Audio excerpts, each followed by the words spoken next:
morning, everyone. So, I will be your next presenter for the CO this morning. So, before we start with our lesson, I will first show to you the learning competencies, and at the end of this class, or at the end of this module, the learners will attain these competencies. First, we have explains the dimensions of holistic health: physical, mental, intellectual, emotional, social, and moral, spiritual. And number 2 analyzes the interplay among health dimensions in developing holistic health. So before we start, I want to show you first the words for the day for our literacy, so that during our discussion, you can see these words and you already have the idea what these words means. So first we have the holistic. Holistic means it's relating to the idea that things should be studied as a whole and not just as a sum of their parts. So holistic means it concerns about the whole, the sum of the whole, not the separation of its parts. Number 2, we have the mood, a feeling or a person's specific state of mind. So, depende na sa mood. Natay ngon, usahay mo yung tangan, bad mood siya. How can you say that a person is in a bad mood? Kung maybe nagpakita siya sad face, nagpakita siya angry face, diba? Nasa ko ang previous lessons.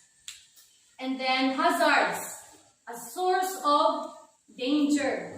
If you can still remember in your TLE class, di ba, naatay gihisgutan dito ng mga hazards nga gibawal dito sa computer laboratory. So man, example, di ba? Ang example mao dili pagkaon sa sulod sa computer lab. So that is an example of hazard or a source of danger. And the ecological, relating to the environments of living things. So, for teachers, you can relate it to your science class also. Sa inyong science class, naghisgot na diha og living things and non-living things. So, in this particular word, you can relate this to your science class or science class of your students. So, that relates to living things and non-living things. I have here guide questions. When we say guide questions, these are the questions that I will be repeating or I will be asking later after our discussion. So, ako i-present daan so that you will have the idea on how to answer these questions later. So, number 1, how many dimensions of health? Number 2, what are the dimensions of health? Number 3, are all these dimensions of health important? And why? And what do you call yourself if all your dimensions of health are healthy? So please remember those guide questions because you will be answering that later after our discussion. So our first activity, are you really healthy? So in this part or in this activity, the students, if naata sa face-to-face na set up, or naata sa class setup na yun, classroom setting, pwede na nga i-grupo na to ang mga bata into 10 members for each group. Okay, there are 10 pictures man, so at least na sila na-adjure chance each of the member of the group to answer the following pictures. Mag-identify din sila one by one. But for in our case nowadays that we're in modular setup, dili man ta makahimo face to face, we can print these activity sheets. You can print these activity sheets and give it to your students. Para ilang ma-identify, we can see if they can identify these pictures being presented. So, kaning 1, 2, 3, 4, 5, 6, 7, 8, 9, 10th picture. So now let's proceed to the lesson proper. So here is the discussion. Holistic health. Health is a state of complete physical, mental, emotional, social, moral, spiritual, and environmental well-being, and not merely the absence of disease. So you can say that you are healthy if these dimensions, mental, emotional, social, moral, spiritual, environmental well-being, are healthy, and not just because you don't have any disease. So, dili na napasabot na wala kay sakit, you are healthy. Maybe you are physically healthy, but you are not mentally healthy.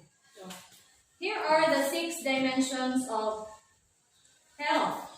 First, we have the physical health. I know all of you already know what is physical health, so di na ako ipan. Physical health, mental health, social health, emotional health, moral spiritual health, and environmental health. So for environmental health, you can see there the word ecological. Nasa pinakaubos.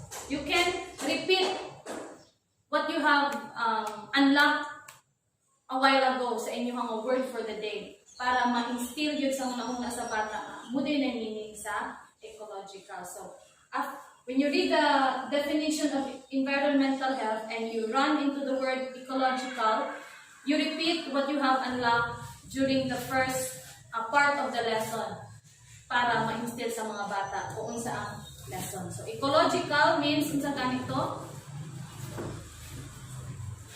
it is a system of living things. So, what are the examples of living things? Pwede ninyo ibalik ko ang inyong pwede ninyo ibalik itong inyong i-across na curriculum sa science.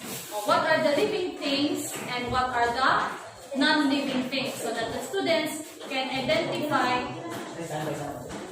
what are the things, what are the living things, and what are the non-living things. So in here, sa kibutang gi-highlight na ko, applies knowledge applies knowledge and content within across curriculum teaching areas. So pwede na nato siya ma-across sa math na lesson. So in your math lesson or sa lesson sa mga bata sa math, nag-hisgot sila of fraction. So when we say holistic, di ba? If you can still remember the meaning of holistic, it is studied as a whole and not the separation of its parts. So just like a pie chart in here, we have how many dimensions ganito? There are 6 dimensions of health. So if a pie chart is divided into 6, each slice of the pie will receive ilan na siya? Equal size pero Ang sa maniya nga sa fraction na siya. Unsa na siya? 1 1/3. 1/4. 6 man siya. 1/6. Oh, 1/6. Bugo ang batag mat. Diba? Pwede na ito siya ma-close. Walay mat sa college ni. Okay. Pwede na ito siya ma-cross curriculum sa math. Ato ang ipa-identify sa bata. Kanamitan, if this part, mauna siya ang physical health. Kanang giburan nakuha. Muna siya ang physical health. How much of the whole is nakuha? So, pila dagway? Pila that answer? 1/6. 1/6. Okay. 1 out of 6. So, 1/6 ang nakuha sa iya. So, pwede na siya ma-across curriculum na to sa math, sa fraction. So, again, sa holistic health, in holistic health, you cannot study it as a separation of parts, but as a whole. So you can only say that you are healthy if all of the also healthy. So, dili ka makaingon, ay wala ako'y sakit, I am healthy. Ay, mayo ko pangutok, I am healthy. Mayo man akong emotional health, I am healthy. No, but when we say holistic health, holistically healthy, you are healthy from physical health to environmental health.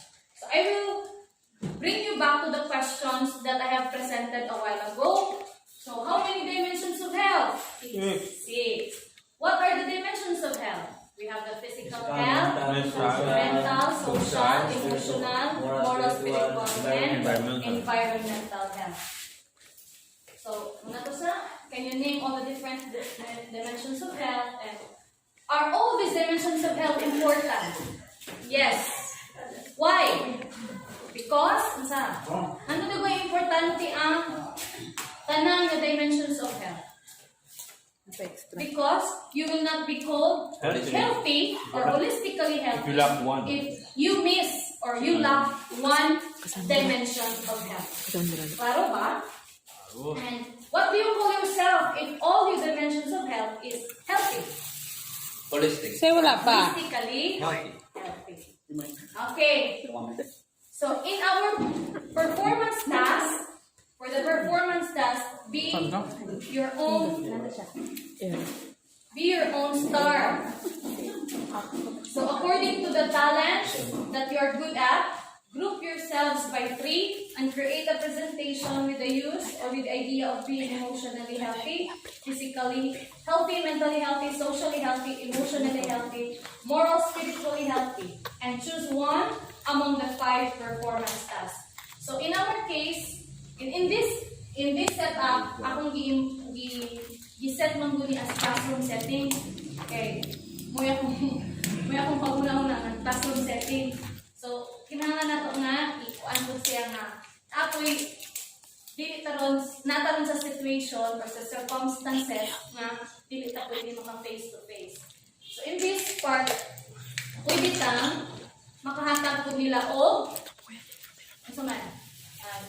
Kung dili mahimo ang group by 3 or by triads, pwede ni siyang individual. Yes, individual dito na nila sa palay nila noon. Sa pagkakaroon, individual na kay... Yes, ato ang setup karon individual gyud kay tungod dili ta ka face to face. So environmental health, natay options. There are 2 options that we have. So choose a song that talks about our environment. Perform or record your chosen song or write a reaction paper or reflection of your chosen song. So, namang yung mga estudyante nga na ay internet access. So, example na po diri is Anak ng Pasig. But there are a lot of songs that talks about our environment sa daga na Paraiso, sa pagdang usa. Kapaligiran, yes. There are a lot of songs that talks about environment. So, there are 2 options that we have here. For those who have access to internet, visit this website. So, kaning website sa YouTube and send your performance in my FB Messenger account. Katunay mga access sa internet. But for those students who have no access to internet, we have our local radio stations. We have the JUFM and the RFM. Pwede nato nang magamit. You can request this song or any song that talks about the environment. Pwede ninyo na ipa-play. DJ, pa-request ako ano nga kanta. DJ. DJ, pa-request ako sa kanta nga Anak ng Pasig. And then you listen to that song and then write a reaction or a reflection on your chosen song. So, 2 options tama gihatag sa internet o sa walay internet. Okay? So, katunay mga internet, pwede nilang i-send ang ilang performance or ang ilang recorded video sa ako ang messenger account. Katong wala, isulat ra nila ilang reaction or reflection sa papel. Ipasa dungan sa ako nga audio. Then, physical health.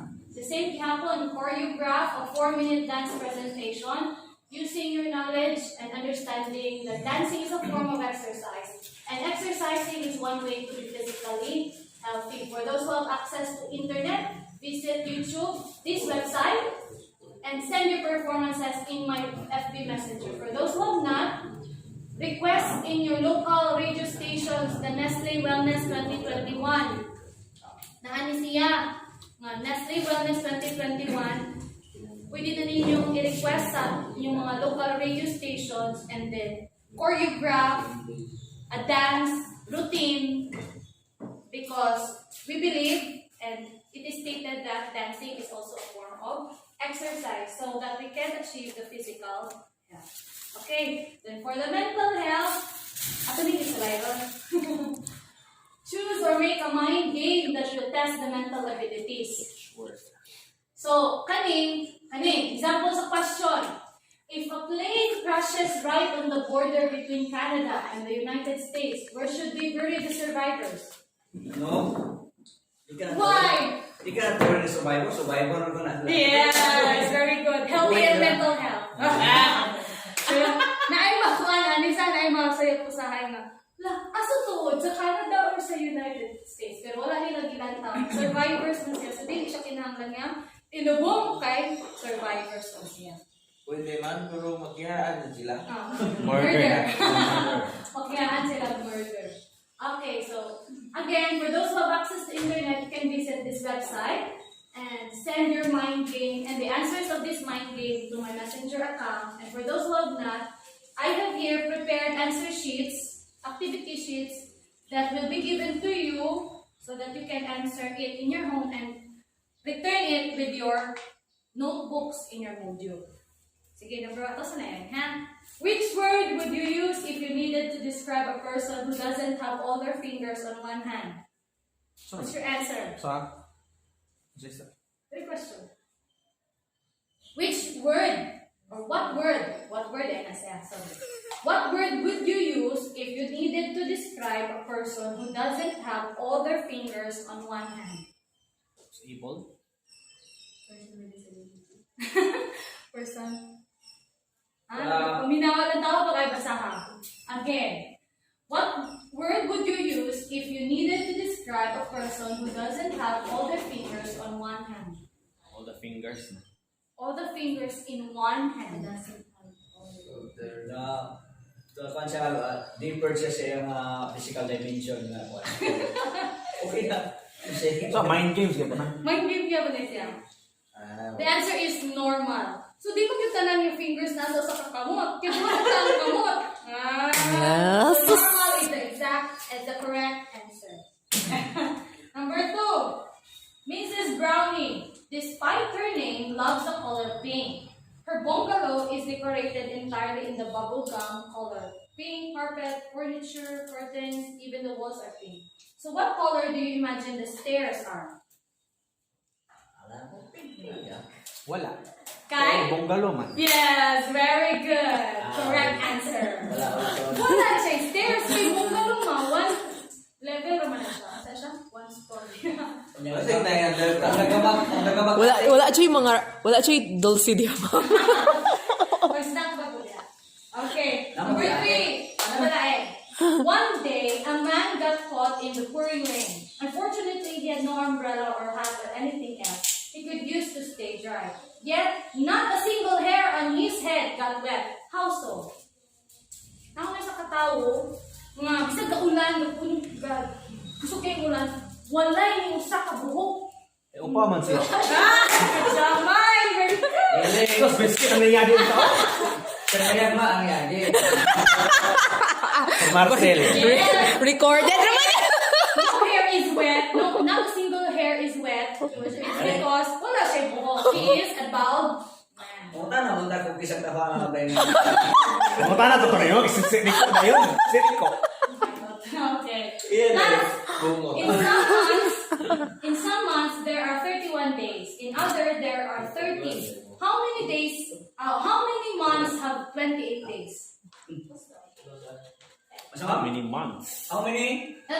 In some months there are 31 days. In other there are 30. How many months have 28 days? 28 and 29. Sorry, February. So only one. Kailan nga? Count, Doy. Nangyari naman, guys. But how many months? Busy siya kaon. Diyan, sili mo. akong answer, kaya mo na nagkaon ha? Isa lang. What's your answer? Third. 1. Third. 0. Wait lang. 1. Kalma. Ricky, magkunin mo pumunta. 5. Ay! 12! Yes! Ngano an? Asya na lang. Di naman tanan na Yeah! Wow, very good kiss, Kevin, oy! Okay.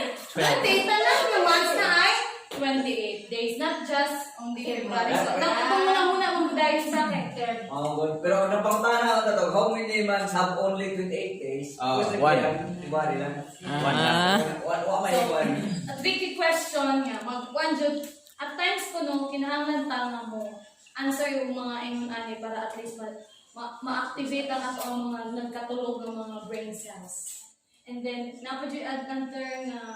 another advice na para kung maka-help sa imong mental health, kinahanglan kung sa imong sigig na agian nga ruta, di na nimo agian sigig kay burang ma-retain sa imong una-una nga ora man sige, ora man. Pero unlike mo lahi ka mutipas ka ruta, maka-discover ko gaing mga butang, maka-help na siya sa imong mga. Para mas dito po ka direction. Matalang din, balihan ang kanina. Okay, then for the social health, show your knowledge and understanding about social health through an artwork. It can be a form of drawing or painting. You can also make a digital drawing or painting if you have access to laptop, computer, or high-end cell phones. For those who have access to internet, visit and send your performance in my FB Messenger account. And for those who have not, submit your outputs with your modules. Okay, and for the last, emotional and moral spiritual, create a story that talks about your understanding of emotional, moral, spiritual health. For those who have access to internet, record your story, just like stories that we heard on the radio. Handong mana sa usaha taon. Kini naguluhan sa istorya niya. Ati R. Kuya Hil. Ati R. Ati R. Ate R. Mga sugilan. Oo, mga sugilanong. Inyo na you record and then you send your recorded story to my messenger account and that's Muna na hindi ka magabas. write your story on a piece of paper. So at least natay doon ka option sa bata kung na siya access internet o wala siya access sa Kuya Hil, may record mo. ating Helen.